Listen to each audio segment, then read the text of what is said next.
रात के करीब 12 बजे जब पूरा परिवार गहरी नींद में सो रहा था तभी घर के एक कमरे से अजीब आवाजें सुनाई देने लगी। यह आवाजें सुनकर राहुल जाग गया और फिर उसने देखा कि उसके पास वाले माँ के कमरे से अजीब तरह की आवाजें सुनाई दे रही है। आवाजें ऐसी थी जैसे किसी को अजीब तरह का सुख का अनुभव हो रहा हो। फिर राहुल धीरे धीरे उस कमरे की ओर बढ़ते हुए सोचने लगा कि इतनी रात को जब पूरा घर सो रहा है तब आखिर माँ क्या कर रही है।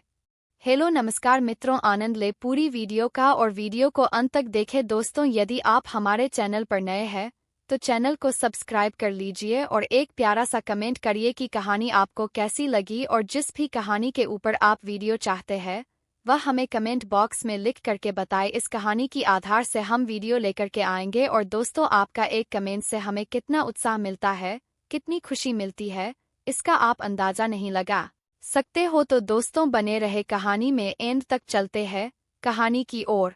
फिर कमरे के एक किनारे पर खिड़की थी तो राहुल ने झुककर खिड़की से अंदर की तरफ देखा तो उसकी हालत खराब हो गई। उसने देखा कि गीता देवी यानी उसकी माँ बिस्तर पर आपत्तिजनक अवस्था में थी और उसके हाथ में एक बैंगन था। वह उस बैंगन का ऐसा इस्तेमाल कर रही थी कि कोई सोच भी नहीं सकता। यह दृश्य देखकर राहुल हकबका रह गया। उसके अंदर फिर हबसी शैतान घुसने लगा। उस दृश्य को देखकर राहुल को खूब मजा आने लगा। फिर वह वापस अपने कमरे में चला गया, लेकिन उस रात उसे नींद नहीं आई। उसके मन में यह दृश्य गहराई तक बैठ चुका था। फिर थोड़ी देर बाद जब बर्दाश्त से बाहर हुआ तो वह अपने माँ के कमरे में जाता है। फिर माँ और बेटा एक दूसरे के आगोश में खो जाते हैं और उन दोनों के बीच वह सब होता है जो शायद नहीं होना चाहिए था। तभी उसके पति यानी राहुल का पिता चुपके से दोनों को देवा लेता है। फिर उस वक्त उसके दिमाग में हजारों सवाल आ रहे थे। तभी उसके पिता के चेहरे पर एक मुस्कान आती है, क्योंकि पिता ने मन ही मन कुछ प्लान बना लिया था और वह ऐसा कुछ करने वाला था जो आप सोच भी नहीं सकते और ना ही वह उसके बेटे ने सोचा था। तो दोस्तों, आगे बढ़ने से पहले आप लोगों से मेरी छोटी सी रिक्वेस्ट है, वीडियो को लाइक करके चैनल को सब्सक्राइब कर ले। तो दोस्तों, यह घटना गुजरात के बड़ोदरा की है। बड़ोदरा में 3 लोगों का एक परिवार रहता था जिसके मुखिया का नाम राजेश था, जिनकी उम्र थी 50 साल, और उनकी पत्नी गीता देवी जिसकी उम्र लगभग 35 साल के आसपास थी, और उनका बेटा जिसकी उम्र 22 साल थी। पति पत्नी की उम्र में काफी डिफरेंस था। जो राजेश था वह उम्र के ऐसे पड़ाव पर था जहां पर सारी चीज चाहकर भी वह कुछ भी नहीं कर सकते थे, इसलिए जो उसकी पत्नी थी वह अपनी शारीरिक जरूरतें पूरी नहीं कर पा रही थी और पति से वह सुख न मिलने के कारण इनकी आग और बढ़ती जा रही थी। एक दिन इनका लड़का बाहर से घर आता है और सब लोग खुश थे, लेकिन यह बात किसी को नहीं पता थी कि उसकी जो माँ है इसके अंदर बहुत सारे अवगुण भी है। राजेश को यह बात पता रहती है कि यह किस किस्म की औरत है, लेकिन वह चाहकर भी कुछ नहीं कर पाते थे। एक दिन की बात है, रात के लगभग 12 बजे के आसपास बेटे राहुल को वॉशरूम लगती है तो वह उठता है और चुपके से दरवाजा खोलता है और घर में ही बाथरूम बना होता है, उस बाथरूम में जाकर आता है और जब वह वापस आता है तो उसको पास वाले माँ के कमरे से अजीब तरह की आवाजें सुनाई देती है। आवाजें ऐसी थी कि जैसे किसी को बहुत बड़ी सुख का अनुभव हो रहा हो। राहुल धीरे धीरे उस कमरे की ओर बढ़ते हुए सोचने लगा कि इतनी रात को जब पूरा घर सो रहा है तब आखिर माँ क्या कर रही है। फिर कमरे के एक किनारे पर खिड़की थी जिसमें हल्की सी दरार थी, तो राहुल ने झुककर खिड़की से अंदर की तरफ देखा तो उसकी हालत खराब हो गई। उसने देखा गीता देवी यानी उसकी माँ बिस्तर पर आपत्तिजनक अवस्था में थी और उसके हाथ में एक बैंगन था। यह दृश्य देखकर राहुल हकबका रह गया। फिर उसके मन में भी हबसी शैतान घुसने लगा। उस दृश्य को देखकर राहुल को खूब मजा आने लगता है। उसके बाद वह जाकर बिस्तर पर लेट जाता है। अब उसको नींद नहीं आ रही होती है। अब उसके मन में अनेक प्रकार के विचार आ रहे थे। वह खुली आंखों से सपने देख रहा था। इसी तरह लगभग 1 घंटे का वक्त बीत जाता है। 1 बजे के आसपास अचानक से दरवाजा खटखटाने की आवाज आती है तो वह सोचता है कि इतनी रात को कौन है। फिर वह दरवाजा खोलता है और देखता है कि उसकी माँ एक ब्लैक कलर की बढ़िया सी नाइटी पहन के आई है। तभी उसकी माँ उससे पूछती है कि क्या हुआ, नींद नहीं आ रही है क्या? तो वह कहता है, नहीं माँ, अभी उठा था वॉशरूम के लिए, नींद आ रही है, अभी बस कुछ सोच रहा था, दिमाग थोड़ा सा टेंशन में है। फिर उसकी माँ बैठ जाती है और बैठने के बाद एक दूसरे से बातें करने लगते हैं। बातें करते करते कुछ इस कदर बातें होने लगती है कि लगता ही नहीं कि यह गां है और यह बेटा है। वह राहुल को खुल के सारी बात बताती है कि तुम्हारे जो पिताजी है किसी काम के नहीं है, उनकी वह अवस्था हो गई है, और तुम मेरी भी उम्र देगा ही रहे हो तो कभी कभी इमे होती है, और इच्छाओं को पूरी करने के लिए हमें किसी और चीज का सहारा लेना पड़ता है। तब राहुल कहता है कि जो तुम कह रही हो हम सब देख लिए थे, यही मैं सोच रहा था और इसी वजह से मुझे नींद नहीं आ रही थी। अब दोनों धीरे धीरे एक दूसरे से बात करते हैं। बात करते करते बात एक दूसरे को छूने तक को भी आ जाती है, और जब राहुल की माँ राहुल को छूने लगती है, हालांकि राहुल पहले से ही विचलित था और यह सब करते देखकर वह ज्यादा विचलित हो जाता है। यह बिल्कुल कंट्रोल के बाहर हो जाता है और वह दोनों संबंध बनने लगते हैं। जो उसका पिता होता है वह बेख पर अपनी दुनिया में सोता रहता है। उसको किसी बात की कोई चिंता नहीं थी क्योंकि वह बेख पर था। अब जो है इन दोनों के बीच 2 बजे तक संबंध बनता है और फिर राहुल की माँ गीता वहां से चली जाती है।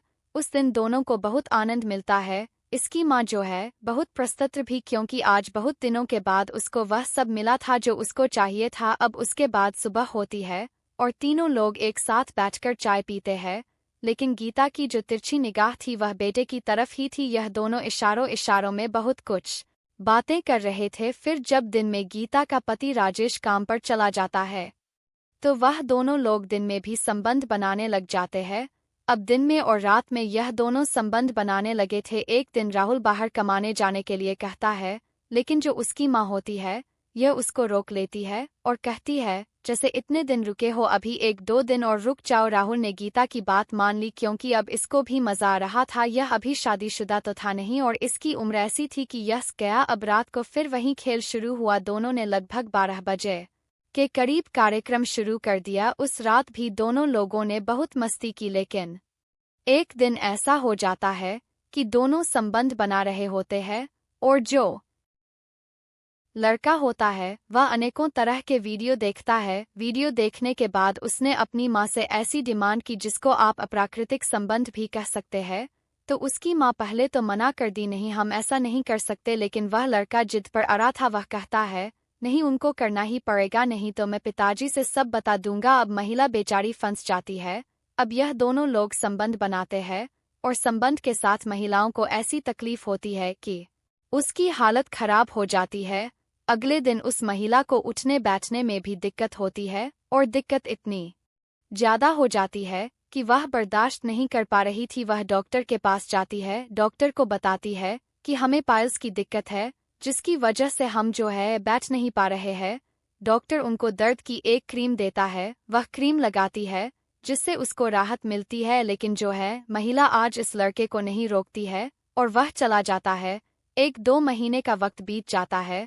अब दोनों एक दूसरे से फोन पर बात करने लगते हैं क्योंकि अब दोनों के बीच में कोई ऐसी रिश्तेदारी का जो प्रेम रिश्ता था माँ और बेटे का, यह तो बचा ही नहीं था। दोनों गर्लफ्रेंड बॉयफ्रेंड की तरह बन चुके थे। इन दोनों को बात करते करते 1-1.5 महीने का वक्त बीत गया। फिर एक दिन वह महिला उसको बुलाती है कि तुम एक दिन के लिए आ जाओ। अब राहुल जो था वह भी यंग था तो वह भी कंट्रोल से बाहर था। इसको भी अब उसकी आदत लग गई थी। ऐसे ही उसके बुलाने पर राहुल बार बार जाने लगा जिसके कारण उसके पिता को भी शंका होने लगी थी। फिर एक दिन की बात है यह कि लगभग 1 से 1:30 बजे का वक्त होता है। दोनों कमरे में संबंध बना रहे होते हैं। तभी उसी वक्त उसके पिताजी को बाथरूम लगती है तो यह बाथरूम जाने के लिए उठते हैं और बाथरूम जाते वक्त उनको कुछ आवाज सुनाई दिया। यह आवाज उनके बेटे के कमरे से आ रही थी तो उनको शंका हो जाती है कि आखिर मामला क्या चल रहा है। वह जाकर देखता है तो अंदर से वह दरवाज़ा खटखटा है तो यह लोग डर जाते हैं कि अब क्या करे, किसी तरह से दरवाज़ा तो खोलना ही पड़ेगा। फिर 2 मिनट के बाद दरवाज़ा खोलते हैं तो दोनों कपड़ा वगैरह पहन के निकलते हैं।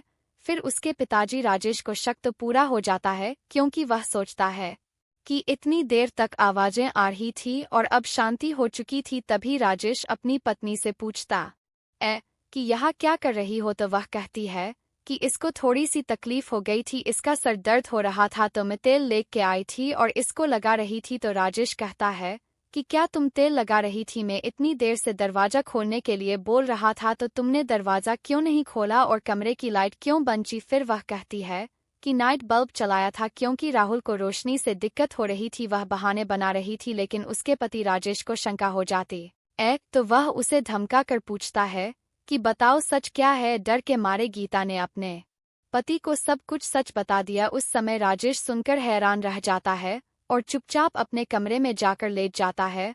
अगले दिन सुबह राजेश अपने बेटे को बाहर निकाल देता है और कहता है कि आज के बाद इस घर में तुम बिल्कुल मत आना, नहीं तो मुझसे बुरा कोई नहीं होगा। राजेश कहता है कि मैं नहीं चाहता कि मेरी बेइज्जती हो, क्योंकि मेरी इस समाज में इज्जत है और तुम मेरी इज्जत को खराब मत करो और चुपचाप यहाँ से निकल जाओ, दोबारा यहाँ मत दिखना, नहीं तो मैं सारी बात पुलिस को बता दूंगा। वार्निंग देकर राजेश उसको वहां से भगा देता है। लड़का भी समझ जाता है कि अब मामला यहाँ से गड़बड़ होने वाला है। वहीं से दोनों अलग हो जाते हैं, लेकिन कभी कभार वह बाहर मिलते रहते थे। हालांकि कि मिलने का सिलसिला फिलहाल बंद नहीं हुआ, लेकिन जो इस कदर सिलसिला चल रहा था वह खत्म हो गया। एक बहुत बड़ी घटना होने से बच गई थी, नहीं तो शायद हो सकता था इसका परिणाम बहुत बड़ा होता। तो दोस्तों, समाज में कब किसकी नीयत किसके ऊपर खराब हो जाए यह कोई कहने वाली बात नहीं है। कलयुग का प्रभाव आजकल बहुत देखने को मिल रहा है। दोस्तों, हमारा इस कहानी को सुनाने का मकसद किसी का दिल दुखाना या किसी को परेशान करना नहीं है, बल्कि आपको जागरूक करना है और आपको सचेत करना है ताकि ऐसी घटना आपके साथ घटित ना हो। दोस्तों, हमारी इस कहानी के बारे में आपकी क्या राय है, हमें कमेंट में जरूर बताएं। धन्यवाद।